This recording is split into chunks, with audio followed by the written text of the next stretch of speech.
श्री शिवाय नमस्तुभ्यम। दोस्तों, हर हर महादेव।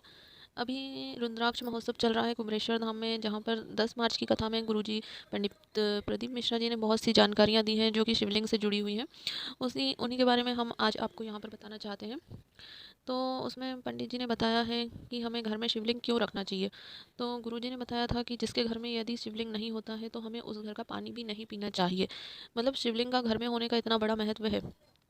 और उन्होंने बताया है कि जिस कॉलोनी में, जिस मोहल्ले में, जिस सोसाइटी में, जिस गांव क्षेत्र में शिवलिंग नहीं होता है या शिव जी का मंदिर नहीं होता है, वहाँ कभी विकास नहीं होता है। वहाँ पर हमेशा मतलब प्रगति नहीं होती है, काम वहाँ पर नहीं होता है, वहाँ का विकास रुक जाता है। वहाँ पर कुछ ना कुछ परेशानियाँ अवश्य होती हैं। इसलिए उन्होंने बताया है कि गाँव मोहल्ले में भी एक शिव जी का मंदिर ज़रूर होना चाहिए और हमें अपने घर में भी शिवलिंग ज़रूर रखना चाहिए।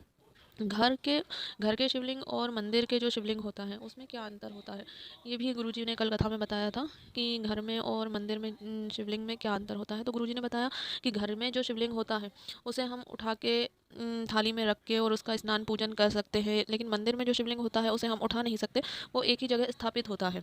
तो ये अंतर होता है कि घर के और मंदिर के शिवलिंग में। और आगे कथा में गुरुजी ने बताया है कि हमें घर में कितना बड़ा शिवलिंग रखना चाहिए।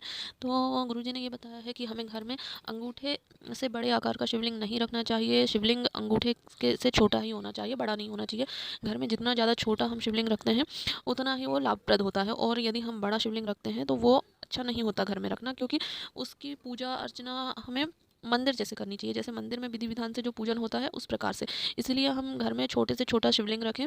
और यदि हम उसे छोड़कर 8-10 दिन के लिए हम कहीं बाहर भी चले जाते हैं तो हमें उस चीज़ का पाप नहीं लगता है कि हम उसकी पूजा नहीं कर पा रहे हैं।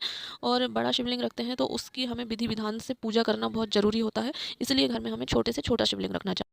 और गुरुजी ने ये भी बताया था कि यदि हम कहीं बाहर जा रहे हैं तो हमें अपने घर में जो शिवलिंग हमने रखा हुआ है उसके पास हमें एक बेलपत्र रख कर चले जाना चाहिए।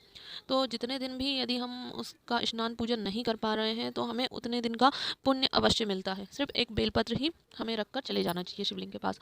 और आगे कथा में गुरुजी ने ये बताया था, यदि हमें स्वप्न में शिवलिंग दिखता है, यदि हमें शंकर जी हंसते हुए दिखाई देते हैं तो वो भी बहुत अच्छा होता है। कि यदि हमें स्वप्न में शिवलिंग दिखाई दे रहा है तो उसमें बताया है गुरुजी ने कि उसमें हमें 15 दिन बाद बहुत अच्छी खबर मिलती है, यदि हमें स्वप्न में शिवलिंग या शंकर जी हंसते हुए दिखाई देते हैं।